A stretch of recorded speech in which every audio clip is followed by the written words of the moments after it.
CNN also reporting that the Pentagon is preparing for the withdrawal of troops from Iraq and Afghanistan over the resistance of top military leaders. Let's discuss this and more with Democratic Congressman Gerry Connolly. He sits on the House Foreign Affairs Committee. Congressman, thanks so much for being here. Let me just read to you and our viewers what the New York Times reporting is about what the president is or was considering with Iran.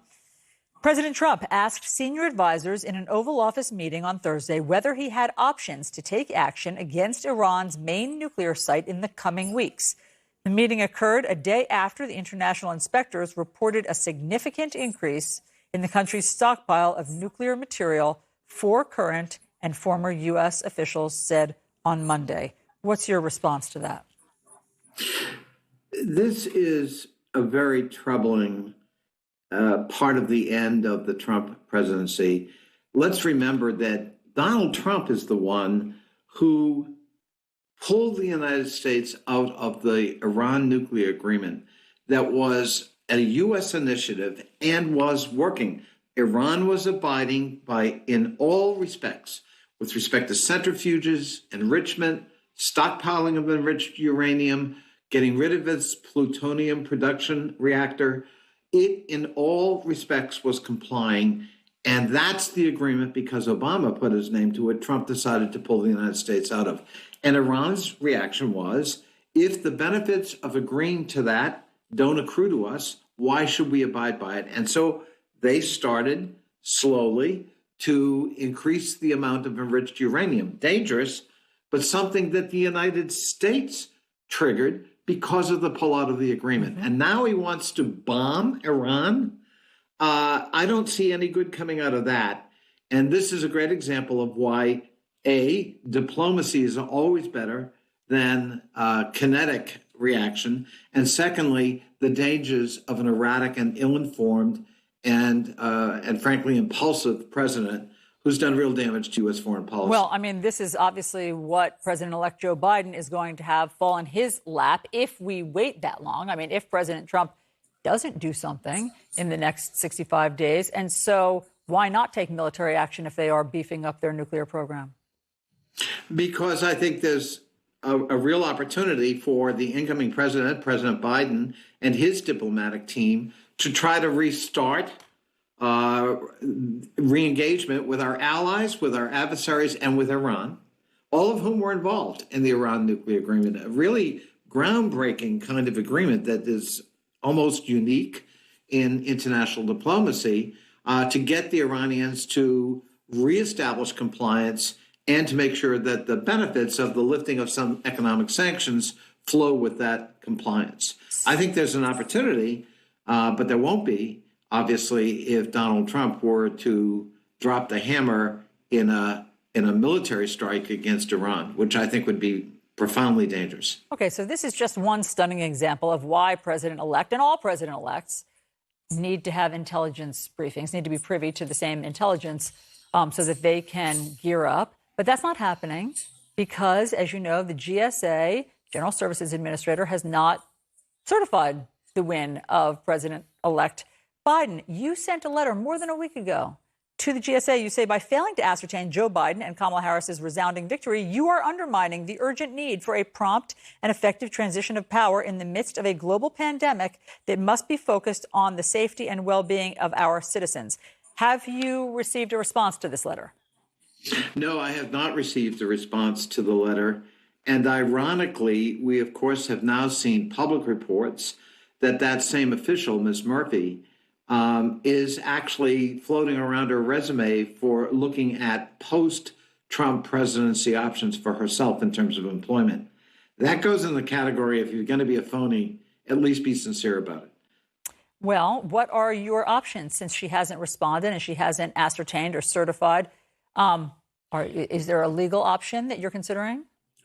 Well, I think there's another sort of line that hopefully she won't cross, which is if you're not going to do it now while Trump has these baseless challenges to election results, the next really set of deadlines starts in late November and goes through early December, and that is actual certification by the states in question of the results of the election. And that becomes a formal action by those states.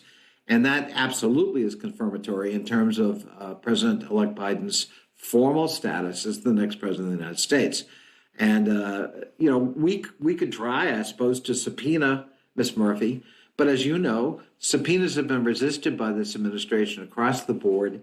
They have to be adjudicated in courts of law, which takes too much time. We only have 65 days between now and the inauguration of President-elect Biden.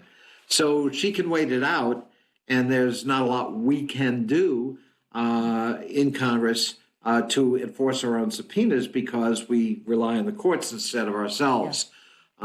That's a different subject that ought to be revisited. But I just think that the clock is not a friendly clock in terms of forcing action by Ms. Murphy. I see. Well, last week, Senator James Lankford seemed to be upset that President-elect Biden wasn't getting intel briefings, so much so that he said he would intervene. I'll just quote what he said last week. He said, if that's not occurring by Friday, I will step in as well and be able to push and say this needs to occur. Then that didn't happen, as far as we know. And so then on this weekend, he had a change of heart, and he said, I'm not in a hurry necessarily to get Joe Biden these briefings. It's been interesting, he said, how the media has twisted this term step in. Then he had a different position yesterday, and he told CNN, oh, I did step in. I did talk to them on Friday. He didn't mention that over the weekend. And he said, my staff has been involved. I've been involved. We talked through the process, where they're coming from. I talked through what I see as a good process. There's no way they can ascertain. GSA is not the electors. What do you say to Senator Lankford? I congratulate Senator Lankford for basically being all over the map. Leadership for our time. I was hopeful at the statement he released. By the way, not a media-created expectation. He's the one who created the expectation, saying, if they don't provide the intelligence briefings by Friday, I'm intervening. And I thought, great, forthright statement, right position. This is about national security and smooth transition. And then, of course, he, fell apart. Somebody got to him, I guess. And that's sort of the story of Republican intestinal fortitude during the Trump years, and a great example of it. Look, of course, the president-elect should receive intelligence briefings. And frankly, of course, the GSA administrator ought to sign a transition letter. It's not up to her to decide who won the presidency. It is our tradition going back to 1796 that the outgoing president and his team cooperates with the incoming president and his team. To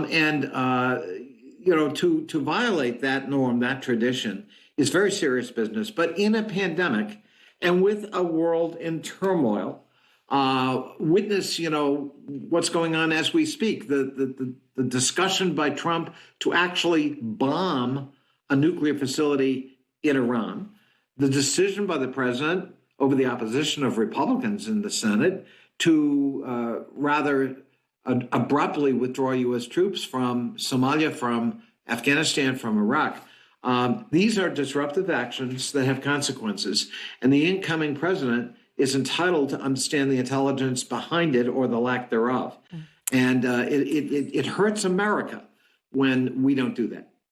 Congressman Gerry Connolly, thank you very much. We appreciate your time this morning. My pleasure, anytime.